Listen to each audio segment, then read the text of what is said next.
இந்த கஸ்டமர் பாத்தீங்கன்னா உங்க கிராஸ் மாடு ரொம்ப பெரிய மாடு நம்மளால மெயின்டைன் பண்ண முடியாதுன்ட்டாரு. ஆவரேஜா ஒரு மீடியமான இருக்கிற கண்டிஷன்ல ஒரு 20 ஒரு 18 டு 20 லிட்டர் வந்தா போதும் அப்படின்னு கேட்டிருந்தாரு. அண்ணன் தான் எடுத்திருக்காருண்ணா. 4 மாடு எடுத்திருக்காரு. அண்ணன் பேசுங்க. அண்ணா வணக்கம். வணக்கம். சொல்லுண்ணா. ஸோ நீங்கள் வந்து பார்த்தீங்கன்னா ஒரு மிக்சடான செலெக்ஷனில் போயிருக்கீங்க. ஸோ அண்ணன் சொல்லிட்டாரு எதனால் இப்படி போனீங்கன்ட்டு. எல்லாத்துக்கும் செட் ஆகணுன்றது. இப்போ நீங்கள் ஒசூர் அப்படின்னும் போது நல்ல மாடே போகலாமே. ஏன்னா போகலாம். ஏன்னா அவங்க புதுசாக ஸ்டார்ட் பண்றாரு. ஏன்னா மீடியமா இருந்தா போதும், நம்ம ரொம்ப பெரிய மாடல மெயின்டைன் பண்ண முடியாது. ஒரு ஆவரேஜா இருக்கணும், அதே கறவை கறக்கணும், ஒரு 18 டு 20 லிட்டர் கெப்பாசிட்டி கறக்கணும்னு கேட்டிருந்தாரு. அதுக்கு தகுந்த மாதிரி ஒரு 4 மாடு ஆவரேஜா கிராஸ் மாடா எடுத்து கொடுத்துருக்கோம். அதாவது கறவையிலையும் குறை வைக்க கூடாது. ஆமாங்க, வெயிலுக்கு அடாப்டேஷன் ஆகணும், மெயின்டெனன்ஸும் கம்மியா இருக்கணும். எல்லா விதத்துக்கும் இந்த மாடு கண்டிப்பா செட் ஆகும்னா. எல்லாம் ஒரு 15 நாள் டைம் ஆகும்னா, எதுவுமே இப்ப கண்ணு போடாது.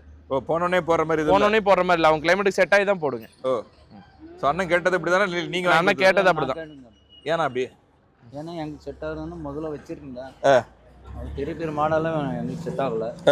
இந்த மாதிரினா செட் ஆகும். அதனால செட் ஆகும் அப்படின்ட்டு